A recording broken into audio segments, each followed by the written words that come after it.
She tries to pull herself up and pull herself out of the space, but she realizes she's stuck. And so she starts to panic and she starts screaming for help. None of the staff hear her, or they don't recognize that this is a real call for help. And this new wave of people that are coming in, the new audience, they're all talking loudly. There's music playing. They don't really hear her. And anyone that actually did hear her calling for help, they would later say they thought it was part of the show. And so as Debbie is screaming bloody murder, she cannot get out of this gap, this narrow gap she's stuck in. These stages, they start to move because the show is going to start.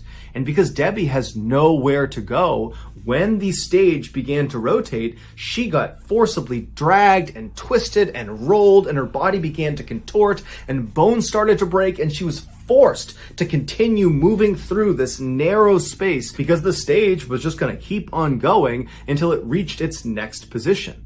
And so finally, after it dragged her all the way to its next position, Debbie didn't die. She was grievously injured. She probably had dozens of broken bones, but she was alive and she's still totally stuck and she's screaming with every ounce of energy she has. But again, the audience, even though they heard her screaming, they assumed it was part of the show. And apparently the staff also heard her screams and convinced themselves it was just no big deal. And so 2 to 4 minutes later, when the act was complete, the stage began to rotate again.